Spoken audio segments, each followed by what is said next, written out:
식량이 부족해서 해마다 보릿고개를 경험해야 되고 겨우겨우 미국의 원조를 받아서 살았습니다. 자, 이런 암울한 시대에 아무도 생각하지 못하고 우리나라가 태어나지 못할 것이라는 그런 암울한 시대에 우리도 한번 잘 살아보세 하면서 새마을운동이 시작이 되었습니다. 저는 깃발을 마을마다 꽂고 한번 잘 살아보세 노래를 불렀습니다. 노래는 잘 살아보세 라고 불렀지만 60년대, 70년대 우리의 최고 관심사는 잘 사는 것이 아니라 그냥 굶어 죽지 않고 사는 것이 목표였습니다. 먹고 살아도 감지덕지한 세상이었는데 70년대, 80년대에 접어들면서 집에 전기불이 들어오고 전화기가 놓여지고 세탁기, 냉장고가, 텔레비전이 들어오기 시작했습니다. 점점 형편이 나아지더니 집집마다 자동차를 소유하는 자동차 시대가 열렸습니다. 이어서 자동차가 생기니까 가족 휴가 시대가 열리고 2000년대에 들어와서는 해외여행도 자유로워졌습니다. 이제 잘 살게 되었습니다. 배가 부르고 편안해지니까 사람들은 지금까지는 생각해보지 못했던 것들을 생각하게 되었습니다. 지금까지는 먹고 살기 위해서, 굶지 않기 위해서 열심히 달려왔는데 정말 이렇게 사는 것이 잘 사는 것인가 고민하기 시작했습니다. 지난 수십 년간을 직장을 위해서, 가정을 위해서, 자녀들을 위해서 죽도록 달려왔는데 과연 이렇게 사는 것이 잘 사는 것이 맞는가? 어떻게 살고 죽어야 잘 살고 잘 죽는 것인가? 이런 생각들을 가지게 되었습니다. 그래서 나온 단어가 웰빙, 웰다잉 하는 단어들이었습니다. 도대체 사람은 어떤 존재인가 하는 주제가 관심 분야로 떠오르면서 언제부터인지는 모르겠지만 어느 순간부터 우리나라에도 인문학 열풍이 일기 시작했습니다. 먹고 살기 바쁜 시대는 사람은 도대체 어떤 존재냐, 잘 사는 게 어떻게 하는 게 잘 사는 거냐, 이런 고민을 하고 질문을 하면 배가 불러 터져가지고 쓸데없는 소리를 한다, 이렇게 생각을 했습니다. 그리고 철학하는 사람들을 보면 조금 이상한 눈빛으로 바라다보고 저거 해가지고 먹고 살겠나, 그런 생각들을 가졌습니다. 그런데 요즘은 유튜브, 텔레비전을 보면 인문학 강의, 인문학 강좌가 넘쳐나고 있습니다. 광고도 이제 많이 달라졌어요. 인문학과 결합이 돼가지고 광고가 나오는 것을 볼 수 있습니다. 혹시 제충이네라는 광고를 보신 분들이 있는지 모르겠는데 시 한 편이 나오고 자막이 나오면서 광고가 시작이 됩니다. 제충이 엄마가 이 바닷가에 조개구이집을 낼 때 생각이 모자라서 그보다 더 멋진 이름이 없어서 그냥 제충이네라는 간판을 단 것은 아니다 하면서 광고가 쭉 나오는 거예요. 이게 무슨 광고인가 싶은데 마지막에 물론 그 매점을 합니까? 1초도 안 되는데 SK 텔레콤하고 광고가 마치는 거예요. 이전 광고하고는 완전히 달라진 거예요. 그리고 또 다른 광고는 노인과 바다, 해밍웨이의 그 소설을 주제로 해가지고 영상이 쫙 나오다가 마지막에 어떻게 마칩니까? LG U 플러스 하고 딱 마치는 거예요. 이게 도대체 뭐냐, 광고냐, 뭐냐. 인문학과 광고가 결합이 되어서 나오는 거. 텔레비전에도 인문학이 나오고, 거리에도 인문학이 쏟아지고, 이렇게 시대가 변했습니다. 특별히 애플을 창업한 스티브 잡스가 자기가 만든 아이패드나 아이패드 같은 이런 작품들의 제일 원초적인 근본은 아이디어를 어디서 얻었는가 하면 고전 백권 읽기 프로그램을 대학 때 다닐 때에 참여했는데 거기로부터 이런 아이디어를 얻었다. 그리고 나는 소크라테스와 함께 오후를 보낼 수만 있다면 내 회사 애플을 넘겨도 좋다. 자, 이런 것들을 하면서 인문학의 중요성이 이제 기업에도 큰 영향을 미치고 부각이 되었습니다. 인문학이 무엇입니까? 한문으로 보면 인문인데 보통 문을 문헌으로 생각을 합니다. 그래서 책이나 글을 통하여서 인간에 대하여서 알아가는 학문 이렇게 이해를 합니다. 그런데 원래 동양에서 제일 먼저 인문이라는 말이 언급된 주역에 보면은 저 문자가 글을 문자가 아니라 무의 문자로 나옵니다. 무의는 사물의 고유한 속성을 보여줍니다. 하늘에는 해, 달, 별 같은 하늘의 무늬가 있고 땅에는 산천, 초목 같은 무늬가 있는 것처럼 사람에게도 짐승과 식물과 자연과 다른 인간다움에 대한 무늬가 있다는 거예요. 그래서 인문학은 이런 인간다움에 대하여서 탐구하는 학문이다. 이렇게 볼 수가 있겠습니다. 고대 그리스의 철학자들은 이 세상 만물이 어떻게 시작이 되었는가 이거에 대한 굉장한 고민을 했고 또 만물의 본질 근원에 대하여서 깊이 연구를 했습니다. 그래서 생각을 하고 끊임없이 본질을 탐구하고 답을 하려고 애를 썼습니다. 그리고 그 본질이 무엇인가 파악한 다음에는 그러면 이걸 가지고 무엇을 해야 되는가, 어떻게 살아야 되는가 하는 문제를 두고 또 고민을 했습니다. 그래서 인문학이란 인생이 어디에서 왔다가 무엇을 하다가 어디로 가는가에 대하여 연구하는 공부이다. 이렇게 보편적으로 정의를 내리기도 합니다. 이 사람들이 일반 사람들이 아니고 천재들이에요. 이 천재들이 탐구하여서 이러한 질문에 대한 답을 다양하게 내놓았습니다. 인간은 그냥 사는 존재가 아니라 잘 사는 것이 인생의 목적이다. 그러면 어떻게 살아야 잘 사는 것인가? 행복하게 살아야 된다는 거예요. 행복하게 살려고 하면 어떻게 살아야 되는가? 아리스토텔레스는 이성의 기능, 생각의 기능을 최대한 작동시키고 그 생각으로 깨달은 바를 실천하고 살 때 행복하다. 그렇게 내놓았습니다. 또 어떤 철학자들은 인생의 고통은 욕망 때문이다. 가지고 싶고 되고 싶은 것은 하늘처럼 높은데 실제 내 능력과 현실은 너무 땅처럼 낮다는 이 간격 때문에 번뇌가 생기고 고통이 오기 때문에 욕심을 버려라. 그러면 번뇌도 사라지고 그때 행복할 수 있다. 꼭 불교의 가르침하고 비슷하잖아요. 세상의 종교들이 내세우는 주장이기도 합니다. 또 어떤 가르침은 행복은 물질적인 것에 있지 아니하고 마음의 평안을 누릴 때에 행복하다. 마음의 평안을 소유하기 위해서는 환경을 거스르려고 하지 말고 환경에 잘 순응해라. 물결을 거스르지 말고 물결을 따라가야 편안함이 있고 평안함이 있다 하는 것입니다. 자, 이들이 내놓은 답을 보면 인생의 명답이다 싶을 때가 참 많습니다. 어떻게 이런 답을 내놓았을까? 특별히 음양 오행설로 잘 알려진 동양의 철학의 원리는 삶에 깊은 교훈을 주고 답을 줍니다.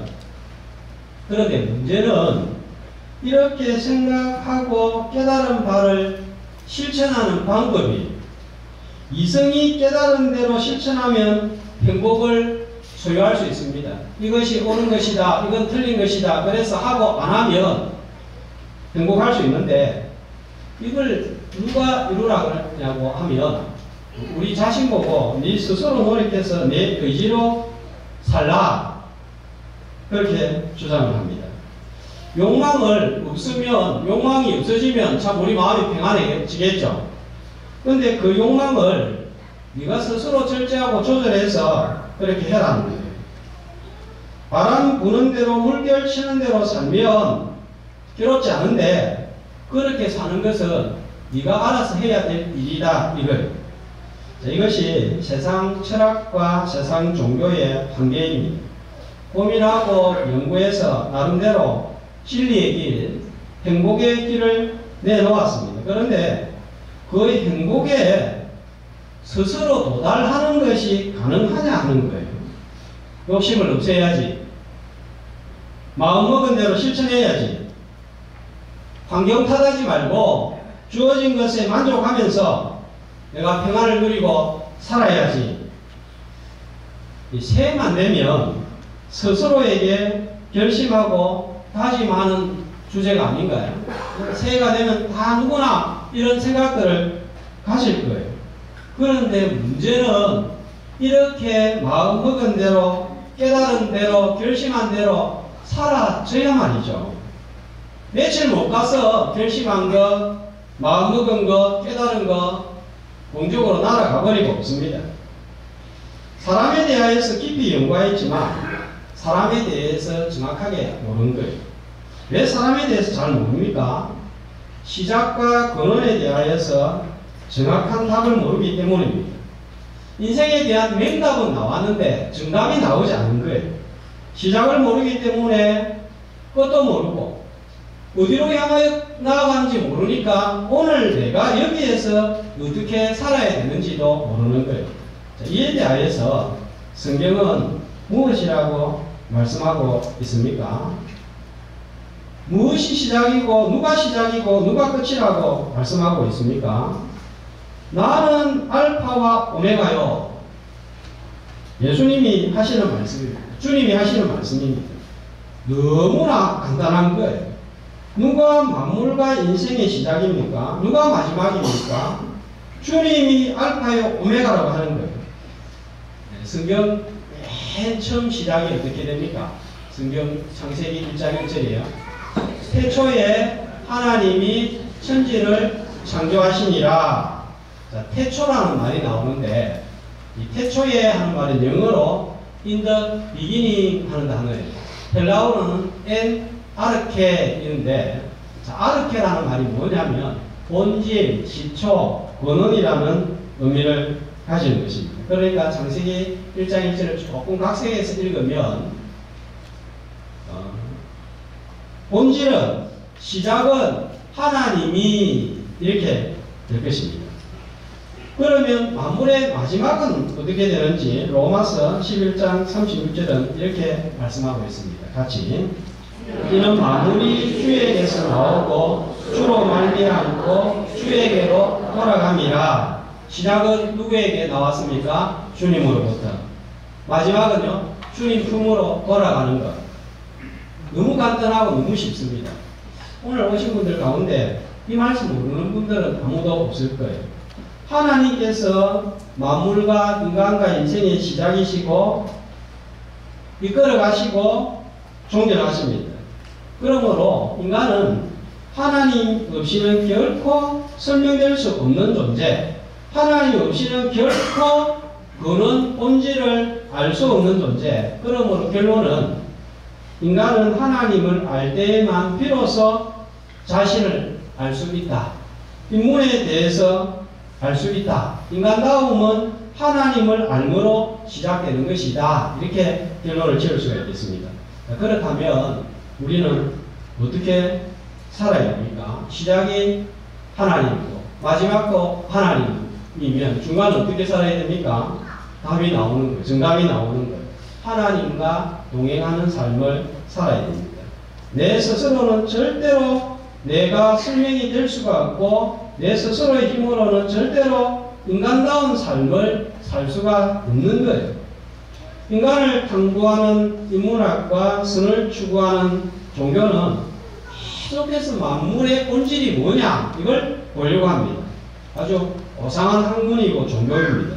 사람에 대해서 탐구하기 때문에 이런 분들의 가르침을 또 읽고 듣고 배우면 사람과의 공감대가 형성이 되고 때로는 무릎을 치면서 야 맞다 그렇다 기가 막히다 감탄사를 자아내게 만듭니다. 수준 높은 학문이고 수준 높은 가르침이 분명합니다. 저처럼 무지한 자들에게는 깨달음을 주는 아주 좋은 교사이기도 합니다. 이 천재들이 탐구하고 정리하여서 교훈을 전달해 주어서 우리는 그런 혜택을 받아 누리고 감사하죠. 여기에다가 재미까지 있습니다. 답도 있습니다. 어느 정도에.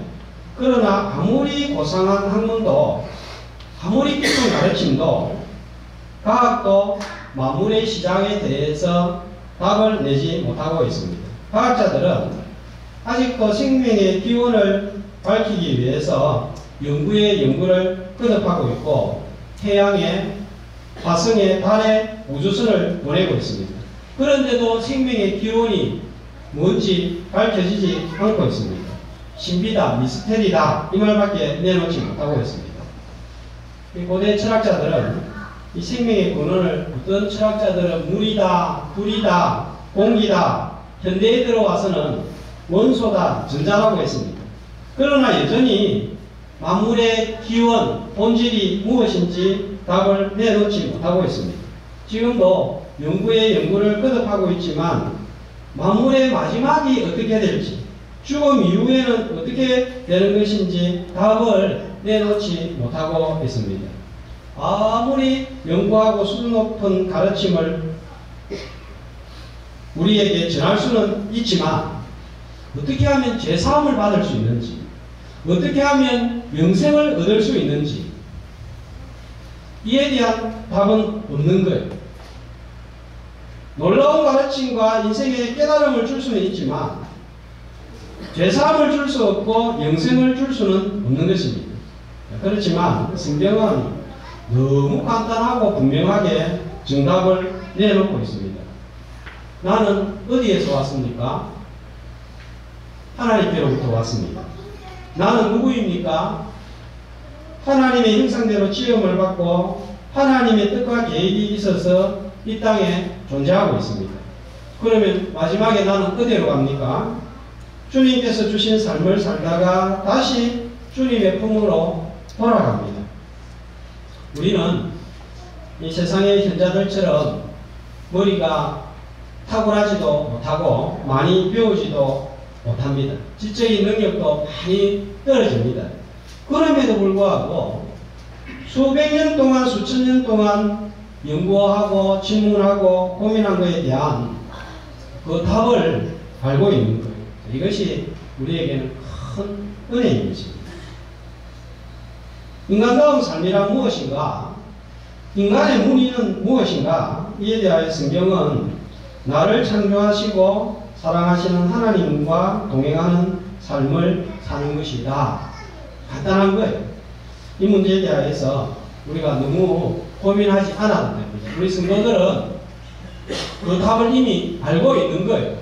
그 연구를 해서 알고 있는 것이 아니라 계시의 말씀을 통하여서 이미 그 답을 가지고 있는 거예요. 그렇다면 2020년 새해에는 어떻게 시작하고 어떻게 살다가 어떻게 마무리를 지어야 할까요? 그 답도 간단한 거예요.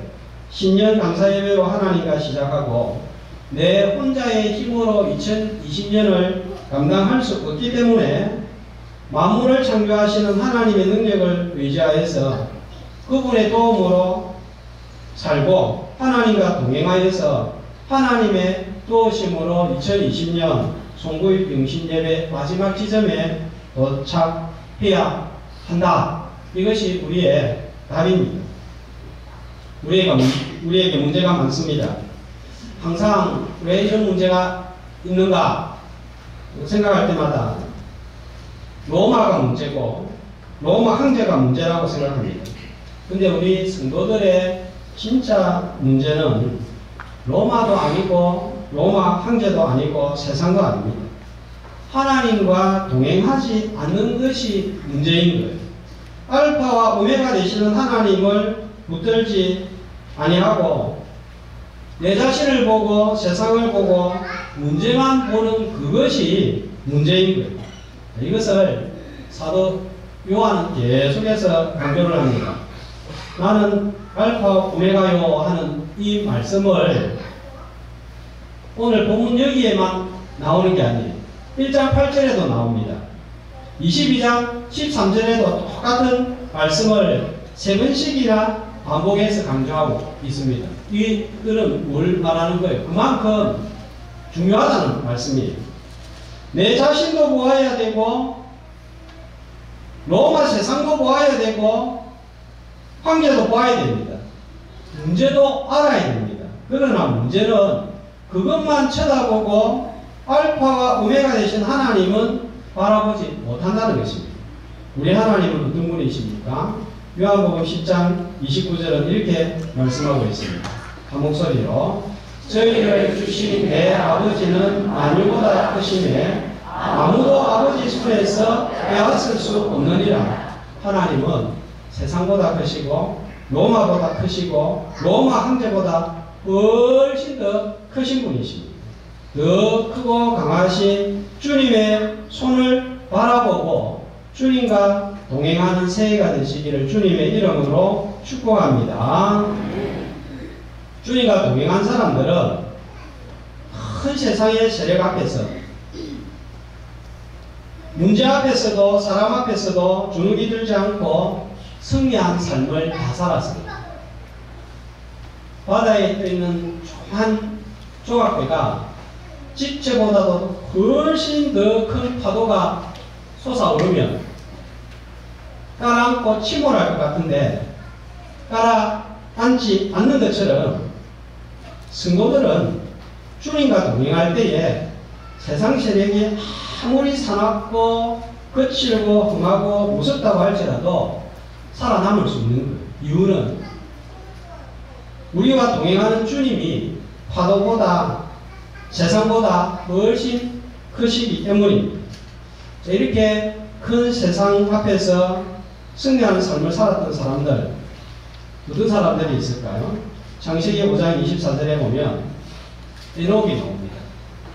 내일 새벽부터 살펴보겠지만 에녹의 시대에 무섭고 험하고 악했습니다. 그럼에도 불구하고 자기 믿음을 지키고 에녹이 살 수 있었던 비결이 뭡니까? 하나님과 동행하더니. 창세기 6장 9절에 보면 노아에 대하여서 이렇게 평가하고 있습니다. 노아는 의인이요 당대의 완전한 자라. 그는 하나님과 동행하였으며. 타락한 세상에서 의인으로 살 수 있었던 것도 하나님과 동행하였기 때문입니다.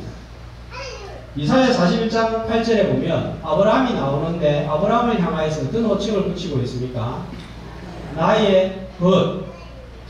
아브라함이 믿음의 길을 걸으며 믿음의 조상이 될 수 있었던 것도 동행하는 벗 하나님이 있었기 때문이다 하는 것입니다. 출애굽기 33장 11절에 보면 모세가 나옵니다. 같이 읽습니다. 사람이 자기의 친구와 이야기한 같이 여호와께서는 모세와 대면하여 말씀하시기에. 모세는 참 험난한 세월을 산 거예요. 200만 이스라엘을 데리고 광야를 통과할 때 들을 소리, 못 들을 소리 다 듣고 심지어 백성들에게 돌로 맞아 죽을 뻔한 일들도 여러 번 겪습니다. 그럼에도 불구하고 200만 이스라엘을 이끌고 가나안 땅에 도착할 수 있었던 이유는 바로 하나님을 친구처럼 동행하면서 살았기 때문입니다. 요셉이 애굽에서 총리가 되고 힘들을 용서한 것도 하나님과 동행하였기 때문입니다. 이들의 한결같은 공통점은 시작도 마침도 하나님의 손에 있다는 것을 믿은 자들이었습니다. 그래서 중간에 좀 어려움이 있다고 하더라도 그들은 이 순간도 하나님의 손 안에 있다 하는 것을 믿음. 내가 오늘 좀 어려움이 있다고 해서 하나님이 나를 포기한 것은 아니라는 거예요. 빌보서 1장 6절에 너희 속에 착한 일을 시작하시니까 그리스도 예수의 날까지 이루실 줄을 확신하노라 그랬습니다. 여기에서 착한 일은 뭡니까? 구원의 일인 거예요. 우리를 부르시고 믿음을 주신 것도 하나님이시고, 그리고 하나님 앞에 그 믿음을 지키고 사는 것도 하나님이시다 하는 것입니다. 그렇게 믿음과 구원에 관여하신 하나님께서 내 일상의 삶에 관여하지 않을 리가 있겠습니까? 우리의 신앙생활의 열쇠는 누구와 동행하느냐입니다. 여행을 할 때 누구와 함께 가느냐가 중요합니다. 가는 사람이 누구인가에 따라서 먼 길도 가까운 길이 되는가 하면 짧은 시간도 먼 길이 되고 지루한 시간이 될 수 있습니다. 무거운 짐도 주님과 동행하면 가벼워집니다. 거칠고 험한 길도 주님과 동행하면 무섭지 않습니다. 두렵지 않습니다. 이 비밀을 잘 깨달은 사람이 다윗이었어요. 그래서 다윗이 어떻게 고백합니까? 내가 사망의 음침한 골짜기에 다닐지라도 해를 두려워하지 아니할 것은 주께서 나와 함께 함이라. 주께서 나와 동행하심이라. 이것입니다. 내일부터 신년 새벽 기도회가 시작이 됩니다. 새해입니다. 왜 새해입니까? 해가 바뀌었다고, 시간이 흐른다고 새해가 되지 않습니다. 시간이 흐른다고 새 사람이 되는 것도 아닙니다. 주님과 동행할 때 새해가 되고 새 사람으로 변화되는 역사가 있을 줄로 믿습니다. 새해가 되었지만 주님과 동행하지 않는다면 작년과 올해가 전혀 다를 바가 없는 거예요. 그렇지 않습니까? 내가 어떻게 작년하고 새해하고 다른 삶을 살 수 있습니까? 그것은 주님과 동행하는 길 말고는 다른 길이 없습니다. 주님은 어떤 분이십니까? 자신은 절대로 변하지 아니하시면서 만물과 인생을 변화시키시는 분이십니다. 자신은 결코 낡아지거나 새로워지지 아니하시면서 모든 만물과 인생을 변화시키시는 분입니다. 그분의 손에는 그런 능력이 있고 권위가 있는 거예요. 그분의 손에 붙들리면 삶도 사람도 새로워지고 변화되는 역사가 일어납니다. 주님은 알파와 오메가가 되시기 때문입니다. 시작과 마침이 되시는 주님에게 오늘 본문 말씀을 보시면 나아오면 무엇을 주시겠다고 약속을 하고 있습니까? 내가 생명수 샘물을 목마른 자에게 값없이 주리니. 무엇인가에 많이 목이 말라있죠. 그런데 그걸 무엇으로 채우겠습니까? 무엇으로 채워집니까? 오직 하나님께 주시는 생명수 샘물로 말미암아 채워지는 것입니다. 신년 첫 주일 새벽부터 시작과 마지막이 되시는 주님과 동행함으로 세상 것으로 목마름을 채우지 말고 하늘의 생명수로 목마름을 채우는 새해 새 사람이 되시기를 주님의 이름으로 축복합니다. 자, 들었던 말씀을 기억하면서